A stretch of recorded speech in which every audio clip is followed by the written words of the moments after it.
মাননীয় সদস্যবৃন্দ, আজকের এই পবিত্র লগ্নে আমি খোলাফায়ে রাশিদিনের প্রথম খলিফা হজরত আবু বকর রাদিয়াল্লাহু আনহুর একটি অবিসংবাদিত ভাষণের কয়েকটি পংক্তি উল্লেখ করতে চাই।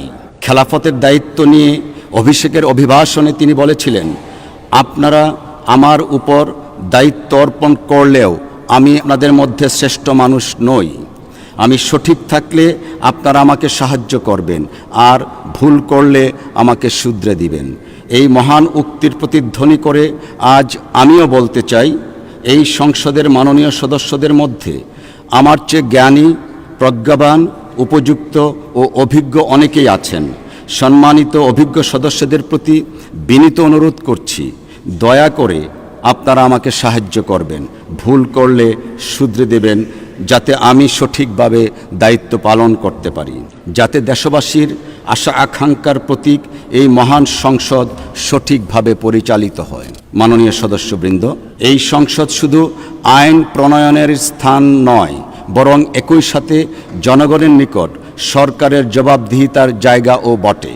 আজকের এই মহান সংসদ গতানুগতিক ধারার বাইরে এক ঐতিহাসিক সংসদ, যেখানে আমরা কেউ এসেছি ফাঁসির মঞ্চের সন্নিকটে থাকা কনডেমড সেল থেকে, কেউ এসেছি ফেসিবাদ শাসন ব্যবস্থায় সৃষ্ট জুলুম নির্যাতনের আয়নাঘর থেকে, কেউ এসেছি প্রিয় মাতৃভূমি থেকে দেড় যুগেরও বেশি সময় নির্বাসিত জীবন কাটিয়ে, কেউ এসেছি গুম হয়ে দেশ এবং ভিন দেশে ফেলে থাকা জীবন্ত লাশের দুঃসহ জীবন কাটিয়ে, আর অনেকেই এসেছি মামলা, জুলুম, নির্যাতন এবং কারাগারের দুঃসহ জীবন কাটিয়ে মজলুম হিসাবে।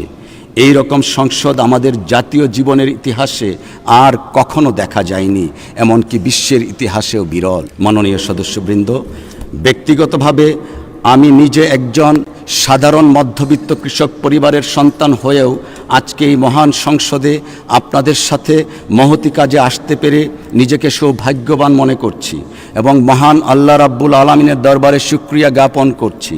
সেই সাথে মহান রবের সাহায্য কামনা করছি যেন আমরা সম্মিলিতভাবে ন্যায় ও ইনসাফ ভিত্তিক সমাজ তথা রাষ্ট্র প্রতিষ্ঠা করতে পারি। পরিশেষে আমি আবারও সংসদের সকল মাননীয় সদস্যগণকে ধন্যবাদ জানাই এবং আশা করি আপনাদের সহযোগিতায় আমরা এই সংসদকে একটি মর্যাদাকর, কার্যকর এবং গণতান্ত্রিক প্রতিষ্ঠান হিসাবে আরও শক্তিশালী করতে পারব ইনশাআল্লাহ।